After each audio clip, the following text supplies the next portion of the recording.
On a hot Thursday morning in July of 1976, in the western part of Cherry County, Nebraska, a 47-year-old farmer named Garrett Wexler did something that every man in the county thought was the beginning of the end for him. He walked out to his only working well, a fine, deep well that pumped 22 gallons a minute clean and cold, and he capped it. He sealed the wellhead with a steel plate. He bolted it down. He poured concrete around the housing. And then he climbed into his rusted pickup truck and drove 4 miles to the township standpipe, paid 80 cents for 300 gallons of water, and hauled it home in a stock tank on the back of his truck. He did this every 2 days. For 11 years.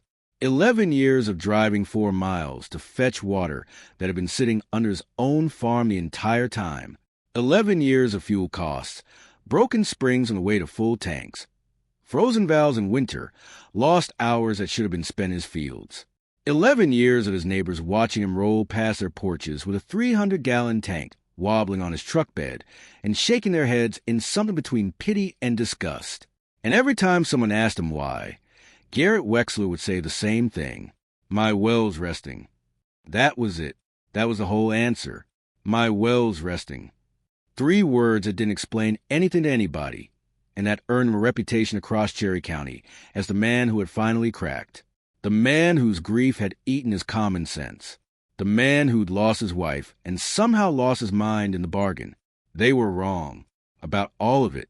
And when the great Aquifer collapse in 1987 finally came, when 218 wells across the county sucked sand and screamed dry in the same brutal August week, there was only one well in 3 townships still flowing clean cold water at a steady pump rate.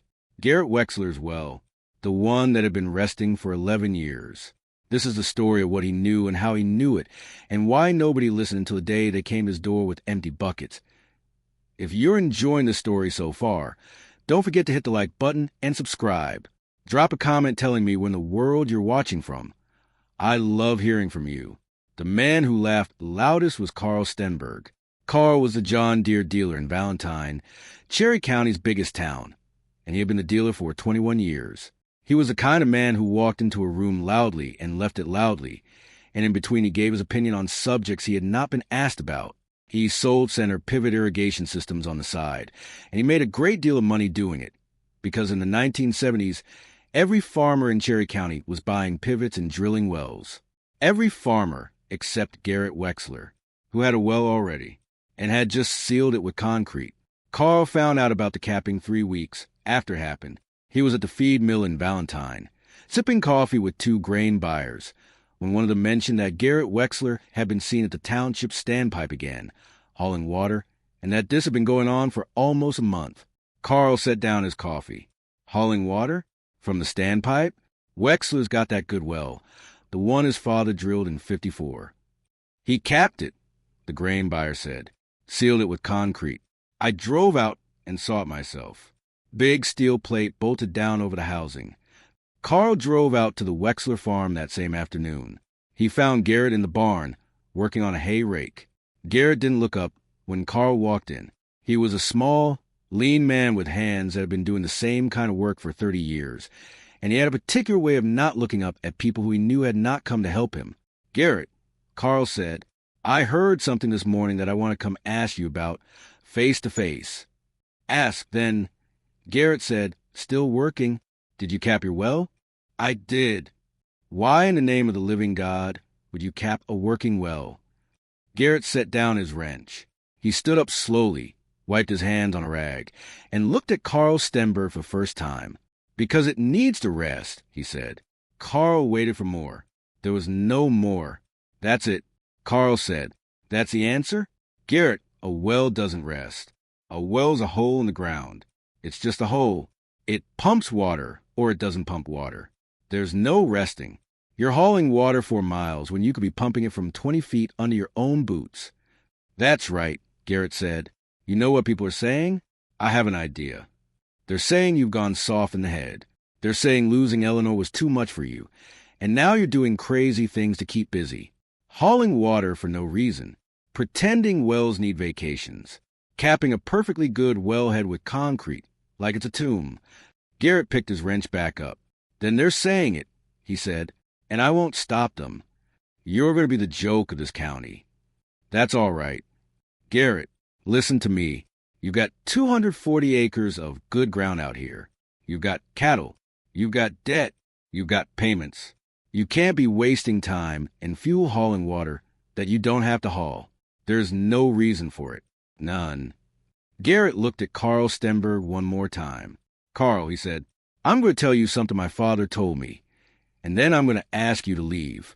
He said, a man who drinks fast in the rain falls is going to be thirsty for a long time. That's all I have to say. Carl Stenberg drove back to Valentine and told everyone he met that Garrett Wexler had finally lost his mind. By the end of the week, the whole county knew. By the end of the month, it was a joke at the co-op counter. By the end of the year, it was a fact of Cherry County life. Like the weather, like the price of corn. Garrett Wexler hauled his water. Nobody knew why. Nobody asked anymore. Because to understand a well and the capping and the 11 years of hauling, you have to understand the man, and you have to understand his father, and you have to understand a single afternoon in 1958 that became the seed of everything that came later. Garrett was born in 1929, the only child of Howard and Marjorie Wexler. Howard farmed 240 acres in the rolling sandhill country of Cherry County, Nebraska, country that looks soft from a distance and is brutal up close. The grass is good for cattle.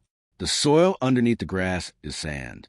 And the sand sits on top of one of the largest underground freshwater systems on the planet, the High Plains Aquifer, also known by its older name, the Ogallala. In 1954, when Garrett was 25 years old and had just come back from the Korean War, Howard Wexler hired a drilling crew out of North Platte to put in a new well. The old well, hand-dug by Howard's father in 1908, had finally given out. The new well went down 86 feet into the sand and gravel layer that holds the Ogallala water. It tested at 22 gallons per minute, sweet, clear, mineral-balanced water that came up cold even in August. Howard was proud of that well. He had reason to be. It was the best well in the township. It supplied his house, his barn, his cattle, and his garden, and it never once dropped its rate from the day it was drilled. But Howard Wexler was not a typical farmer. And this is the part of the story that explains everything. Howard had been a young man during the Dust Bowl. He had watched his own father lose half a herd in the drought of 1934 because the surface springs, when dry and hand-dug, couldn't keep up with the demand. Howard had hauled water as a boy. He knew what running out felt like, and it had marked him for the rest of his life. So in the autumn of 1958, Howard Wexler did something that nobody else in Cherry County was doing. He started keeping records. Not of his crop yields, not of his cattle weights. He kept records of water. Every Sunday afternoon, Howard would walk out to the well with a measuring tape and a notebook. He would lower a steel weight on a string into the well casing until it touched the water surface. He would pull it back up, measure the wet line, and write down the depth from the surface to the standing water. He did this every Sunday for 14 years, from October 1958 until the week he died in February 1972. Garrett, growing up, thought it was just one of his father's habits, like the way some men whittled or smoked a pipe or read the same chapter of the Bible every night. Howard measured water on Sundays. That was all. It was not all. Howard Wexler died of a stroke in February of 1972. Garrett was 43 years old. He inherited the farm. He inherited the cattle. He inherited the debts, which were small, and his father's tools, which were many. And in the bottom drawer of his father's desk, in a tin box that smelled like old leather and pipe tobacco, he found 14 years of Sunday water measurements, written in his father's careful pencil hand on the lined pages of a hardcover notebook. Garrett didn't open the notebook for almost 2 years. There was too much else. The funeral, the estate, the first calving season without Howard, the widower's grief that turned into the orphan's grief that turned into the responsibilities of a man who was suddenly the oldest Wexler alive. The notebook sat in the drawer and waited. In October of 1973, on a quiet Sunday afternoon, when his wife Eleanor had gone to visit her sister in Omaha, Garrett finally opened the tin box. He took the notebook out to the kitchen table, made himself a pot of coffee, and started reading. The first entry was dated October 5th, 1958. Howard's handwriting was small and exact.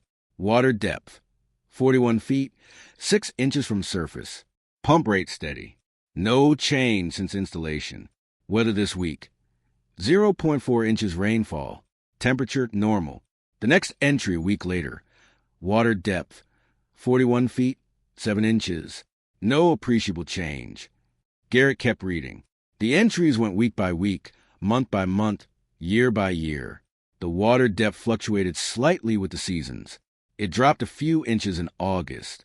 It recovered after the spring rains.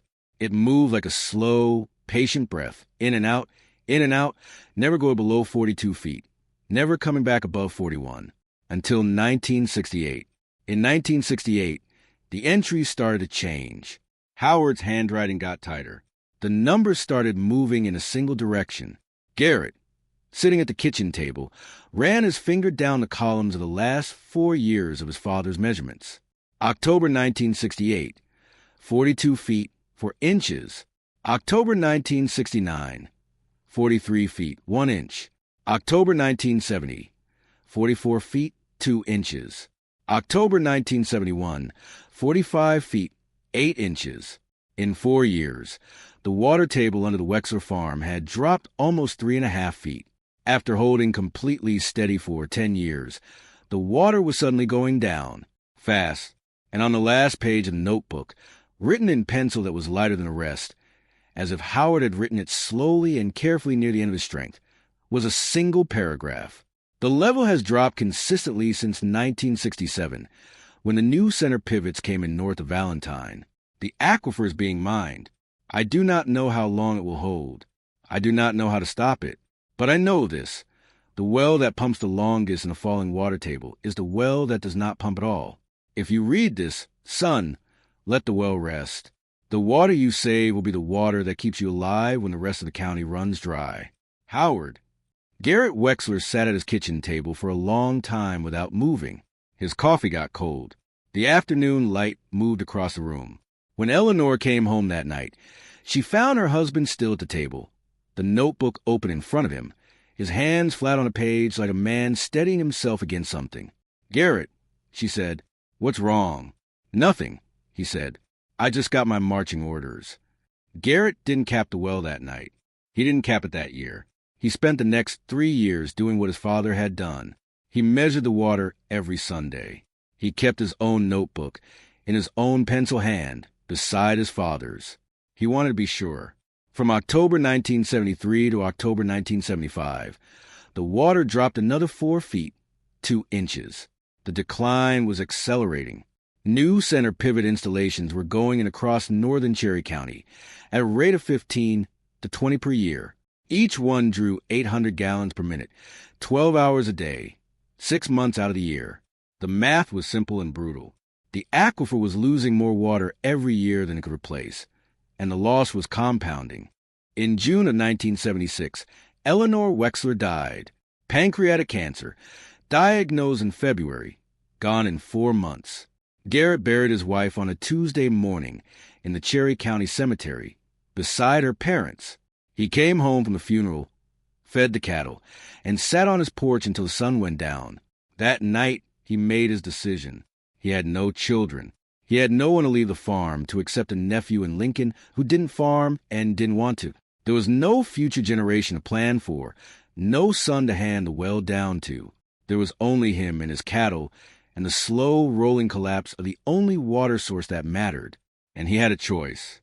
He could keep pumping the well, drawing a small portion every day, watching the level drop with everyone else's. Or he could do what his father had told him to do. He could let the well rest. He drove into Valentine the next morning. He bought a 1/4-inch steel plate, a bag of cement for heavy bolts, and a stock tank to put on the bed of his pickup. He drove home, capped the well, sealed it, and started hauling water from the township standpipe. That was July 14th, 1976. The day he became, in the eyes of his neighbors, a man who had lost his mind, because they were not easy. They were never easy, and they were not without cost. Hauling 300 gallons of water 4 miles every 2 days meant a 30-mile round trip every week, year-round, in every weather condition that Cherry County could produce. In January of 1977, The temperature dropped to minus 18 degrees, and the standpipe valve froze. Garrett spent 2 hours with a propane torch thawing it before he could fill his tank. In April 1979, he hit a patch of soft road that had washed out in a thunderstorm, and his truck slid into the ditch with a full tank. He lost 240 gallons of water and had to call his neighbor Marlin Geist with a tractor to pull him out. Marlin pulled him out without a word, but Garrett could see the look on his face, the look of a man who was trying very hard not to ask the obvious question. In the summer of 1981, Garrett's truck transmission went out, partly because he had been hauling 2,500 pounds of water in the bed twice a week for 5 years and had worn the truck down faster than a normal farm truck would wear. He spent $1,400 on a rebuilt transmission. Carl Stenberg heard about it at the parts counter and laughed so hard he almost choked on his coffee. Wexler's hauling water again, Carl told the boys at the co-op. Just blew the transmission on his truck. You know how much that well of his would have saved him? 30 cents in electricity. 30 cents. And he's spending $1,400 on a transmission. Garrett heard about that comment. The way you hear about everything in a small county. He didn't respond. He didn't defend himself. He didn't show his father's notebook to anyone. He just kept hauling. Every 2 days, year after year, while he watched his neighbors install more pivots, drill deeper wells, and pump more water out of the ground. In 1979, the Cherry County Extension agent published a soil and water report that confirmed what Howard Wexler had figured out by hand 12 years earlier. The Ogallala under Cherry County was declining an average of 2.2 feet per year. The report was discussed at one township meeting in Valentine and then forgotten. Garrett kept the report in the same tin box as his father's notebook. In 1982, the first well in northern Cherry County went dry. It belonged to a farmer named Ed Schroyer. His pivot stopped midsummer. He drilled deeper, another 60 feet, and hit water again, but the rate was half what it had been. He spent $11,000 to keep his pivot running for 2 more years. In 1984, 3 more wells failed. By 1986, the count was 11. The water table had dropped 19 feet from where it had been when Howard Wexler first started measuring. The pumps had to work harder. The diesel costs went up. The yield started dropping because the pivots couldn't deliver as much water as they used to. Carl Stenberg's pivot. Yes, Carl had one too, on his own quarter section north of Valentine. Started showing trouble in the summer of 1986. The well was pulling sand. The pump was screaming. By spring of 1987, the well was effectively dead, and Carl was facing a $14,000 cost to drill deeper, with no guarantee that the new depth would hold. And meanwhile, on the Wexler farm, a sealed well sat untouched under a steel plate and a slab of concrete, resting, as Howard had asked it to, as Garrett had committed to, while the rain that fell every spring soaked into the sandhill soil and slowly, steadily, recharged the aquifer beneath the Wexler ground in the only place in 3 townships where nothing was being pumped out. If you're hooked on this story, make sure to subscribe and turn on notifications so you never miss an upload. Your support means everything and helps me bring you more emotional stories like this one. It happened in the second week of August. Cherry County had not seen meaningful rain since early June. The pasture grass was the color of straw. The corn on the irrigated quarters was the only green thing for miles, and the pivots were running 24 hours a day to keep it that way. On Tuesday, August 11th, 1987, 6 wells in the northern part of the county pulled sand at the same time. By Wednesday morning, the count was 23. By Thursday, 78. By Friday, the situation was a full crisis. Pivots stood frozen in their tracks. Stock ponds had been dry for weeks. The grass was dying, and the cattle, the heart of every operation in Cherry County, were going thirsty. By the following Monday, August 17th, 218 wells in the county were either dry or producing at less than a quarter of their capacity. The Cherry County Extension Office declared a water emergency. The state of Nebraska sent 2 hydrologists from Lincoln to assess the damage. The newspaper in North Platte ran a front-page headline that read, "Aquifer Collapse. Cherry County farmers facing worst water crisis since Dust Bowl." On Tuesday morning, August 18th, Garrett Wexler was at the township standpipe filling his tank, the way he had every 2 days for 4,028 days, when Marlin Geist pulled up beside him in his own truck with 3 empty water containers. "Marlin," Garrett said. "Garrett." They didn't say anything else for a moment. Both men knew what was happening across the county. Both men knew that the township standpipe, fed by a deep municipal well 200 feet down, was now the only easy water source in 3 townships, and that within days it would be rationed. "My well went dry yesterday," Marlin said. "I've got 40 head with no water. I'm trying to figure out what to do." Garrett looked at Marlin. He looked at the standpipe. He looked at his own tank, which was filling slowly. He thought about the well sealed under steel and concrete on his own farm, from miles away, 11 years untouched, fed by every rain that had fallen on his land since 1976. "Marlin," Garrett said, "come out to my place tomorrow morning. Bring your tanks. Bring whatever containers you have. Tell anyone else who needs water to come too." Marlin stared at him. "Garrett, your well's been capped for 11 years. "I know." "You're going to uncap it?" "I am." "Why now?" Garrett finished filling his tank and shut off the valve. "Because this is what it was resting for," he said. Garrett spent the rest of that Tuesday afternoon breaking the concrete around the wellhead with a sledgehammer. It took him 3 hours. The concrete had set hard in 11 years. The bolts were corroded. The steel plate was rust-fused to the housing. He worked alone, because he had always worked alone, and because there was something about the moment that he wanted to handle himself. When the plate finally came free, he lowered his father's old steel weight on a string into the well casing. The same weight Howard had used every Sunday for 14 years. The line went down. He felt the soft tug of water. He pulled the line up and measured the wet section. 38 feet 9 inches. 3 feet higher than had been the day he capped the well in 1976. 11 years of resting. 11 years of every rain that fell on the Wexler ground filtering down to the sand and gravel without anything being pumped out. The water table on his quarter section had risen, while the table under every other farm in northern Cherry County had collapsed. The well was full. The pump, when he hooked it back up and primed it that evening, came on smooth and steady the way it had always come on, and put 22 gallons a minute of cold, clear water into the stock tank, exactly the way it had on the day it was drilled in 1954. Garrett stood beside the running pump for a long time. He didn't smile. He didn't celebrate. He thought about his father, walking out to the same well every Sunday for 14 years with a string and a steel weight. He thought about Eleanor, who had never read the notebook, who had only known that her husband had decided one summer to start hauling water and had never told her exactly why. He thought about 11 years of being laughed at and the $1,400 transmission and the ditch in 1979. And he thought, my father was right. He went inside. He slept 8 hours for the first time in a month. By 7 a.m. on Wednesday, August 19th, there were 9 trucks parked on the road outside Garrett Wexler's farm. By 9 a.m., there were 22. By noon, there were 41.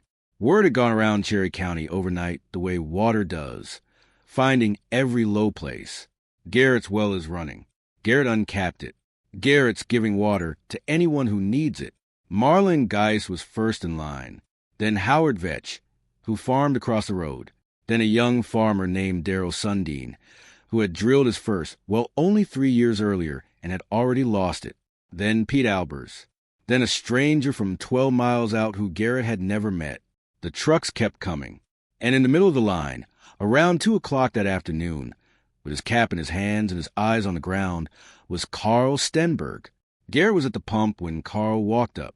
He didn't look at Carl right away. He filled Pete Albers' tank first, took the time it needed, and then turned the valve off. Pete drove away. The pump was quiet. There were still 6 trucks behind Carl waiting. Carl Stenberg cleared his throat. "Garrett." "Carl, my well's out. Has been since Saturday. I got 70 head, and they're going down hard." Garrett didn't say anything. He waited. 11 years of waiting for this moment. He was not going to rush it now. Carl stood there for a while in the August heat. The sun was on his neck. His hands were turning the cap over and over. I called you a fool, Carl said finally. I told this whole county you'd lost your mind. I laughed at you for 11 years. And every one of those years, you were right and I was wrong. And now I'm standing in your yard with empty buckets. And you're the only man for 40 miles who's got water. Garrett looked at him for the first time. Carl, he said, you can have the water. You don't have to say anything. I do, though, Carl said. I do have to say something. Because if I don't say it now, in front of these other men who heard me laugh at you, then I'm just a coward who took your water and went home. And my father didn't raise a coward. He turned to face the line of trucks behind him, the men sitting in their cabs in the heat, watching. I was wrong about Garrett Wexler, Carl said, loud enough for all of them to hear. I was wrong about his well. I was wrong about every word that came out of my mouth for 11 years. He was the only one of us who saw what was coming, and the rest of us laughed at him for seeing it. I'm telling you that today because I owe him that, and I owe it to all of you, too. Nobody said anything. The August wind moved through the cottonwoods at the edge of the yard. Somewhere in one of the trucks, a calf bawled. Garrett turned the valve back on. Bring your tank around, Carl, he said. Garrett Wexler kept the well open from August 1987 onward, but not the way you might expect. He didn't go back to using it freely. He didn't return to the way things were before 1976. He had learned what his father had taught him, and he had learned it deep. He installed a smaller pump, a half-horsepower jet pump that put out only 8 gallons a minute, deliberately limiting his own draw. He used the well for his cattle in his house, and nothing else. He kept his Sunday measurements in his own notebook beside his father's, and he never let the water level drop more than a foot from where it had been the morning he uncapped it. For the next 4 years, until 1991, Garrett supplied water to 7 neighbors free of charge. Marlin Geis Herd, the Vetch operation, 2 of the Sundin quarters, the Albers Ranch. He never charged $1. Several of them tried to pay. He would not take it. The water's not mine, he told them. My father wrote a notebook. I just read it. In 1989, a hydrologist from the University of Nebraska, a woman named Dr. Helen Krosigk, drove out to the Wexler farm to study what had happened. She measured the well, mapped the local recharge pattern, and spent 2 days going through both of Howard's notebooks and Garrett's continuation of them. When she finished, she sat at Garrett's kitchen table with a cup of coffee and shook her head. Mr. Wexler, she said, your father did by hand, in pencil, in a kitchen in 1958, what we now do with computer models and federal funding. He saw the decline of the Ogallala 30 years before the official literature documented it. And then he told you what to do about it. And then you did it. He was a careful man, Garrett said. He was a prophet, Dr. Krosigk said. No, Garrett said. He was just a man who measured the water on Sundays. Anybody could have done it, but nobody else did. Garrett didn't have an answer for that. Dr. Krosigk published her findings in a peer-reviewed journal the next year. The paper was titled Voluntary Aquifer Conservation as a Survival Strategy in the Central Ogallala Region. It cited the Wexler well as a documented case of an individual operator achieving long-term water security through voluntary cessation of pumping during a regional decline. The paper was read by a small number of agricultural scientists, none of whom lived in Cherry County. But word of mouth in farm country is a stronger signal than any peer-reviewed journal. By 1992, 11 other farmers in Cherry County had begun rotational rest periods on their own wells, capping them for 2 or 3 years at a time, hauling water during the rest periods, then opening them again. The practice came to be called Wexler resting, and by 1998 the term had spread as far west as Cheyenne County, Colorado, and as far south as Beaver County, Oklahoma. Carl Stenberg never made another joke about Garrett Wexler. Not at the co-op, not at the parts counter, not at the feed mill. When other men tried to start one, old habits die hard. Carl would go quiet and look at his coffee until the subject changed. He sold his John Deere dealership in 1994 and farmed his own quarter section until he died of a heart attack in the spring of 2002. His will included a small instruction that surprised everyone, a bequest of $4,000 to the Cherry County Agricultural Heritage Society, with a single condition: The money was to be used to publish, in book form, the contents of Howard Wexler's water notebook, with a foreword written by Garrett. Garrett wrote the foreword. It was 3 paragraphs long. The last sentence read, "My father did not believe he was unusual. He believed he was paying attention. The difference between those two things is the difference between a man who survives and a man who does not." Garrett Wexler died in 2009 at the age of 80. His nephew in Lincoln inherited the farm.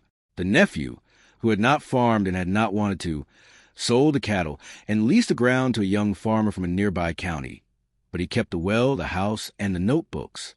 The young farmer was given strict instructions in the lease.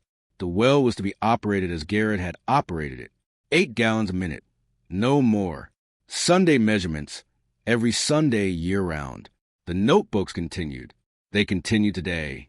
In the spring of 2024, a graduate student from Kansas State drove to the Wexler farm to study the now 66 years of continuous Sunday water measurements that the Wexlers and their tenants had compiled. She told the local newspaper that she believed it was the longest continuous private hydrological record in the central Great Plains. She was probably right. The well is still flowing. 22 gallons a minute on demand, restricted to 8 by the smaller pump. The Ogallala under Cherry County continues to decline, but on the Wexler Quarter section, the water level has not dropped more than a foot in any year since 1987. The aquifer there, that one small piece of it, has reached a kind of balance, as much going in from the rain as going out to the cattle, the way Howard Wexler thought it could be in 1958 on a Sunday afternoon with a string and a steel weight. Most of the people in Cherry County in 1976 saw a man hauling water and decided he had lost his mind. They saw the cap on the well and decided he was wasting his life. They saw the years roll by and decided his stubbornness was a kind of slow suicide. They were not stupid people. They were good farmers, hard workers, men who loved their land. But they were missing one thing that Garrett Wexler had, and that thing was a notebook in his father's careful pencil hand, kept on Sunday afternoons over 14 years, that contained one simple piece of information that nobody else in the county had bothered to gather. Howard Wexler had measured. That's all. He had measured the thing that other men had assumed. He had counted the thing that other men had taken for granted. And once you have measured a thing, once you have written the numbers down in a column, you cannot unsee what those numbers tell you. There's a kind of knowledge that lives in your hands, in your eyes, and a Sunday afternoon habit that has been kept for 14 years.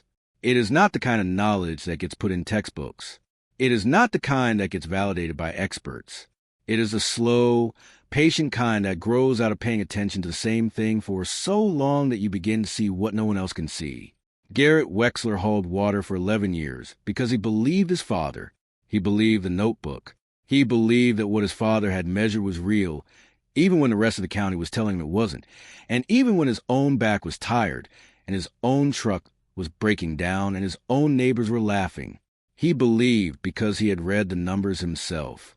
He had run his own finger down the column of measurements. He had seen the line drop, for inches a year, then 6, then 8. He had done the math, and he had trusted what the math told him, more than he trusted what his neighbors and his own convenience told him. That is the whole story. That is the entire lesson. Sometimes the man who measures sees things a man who does not measure cannot see. Sometimes a notebook in a tin box is worth more than every piece of equipment in a John Deere dealership. And sometimes the best thing you can do with a working well is to leave it alone for 11 years and let the rain do what it has always known how to do. Garrett Wexler's well still pumps today. The men who laughed are gone. The pivots that were going to make them all rich are rusting in the fields. And on a Sunday afternoon in Cherry County, Nebraska, somewhere on a 240-acre farm, a young man who never knew Howard Wexler is walking out to a well with a steel weight on a string, lowering it into the casing, and writing down a number in pencil. That's how the chain stays unbroken. Don't let anybody tell you patience is the same thing as doing nothing. Patience is a work that nobody sees until the day it's the only work that matters. Thank you so much for watching until the end. If you love this story, check out the other videos on your screen now. I think you'll really enjoy them. And don't forget to subscribe if you haven't already. See you in the next story.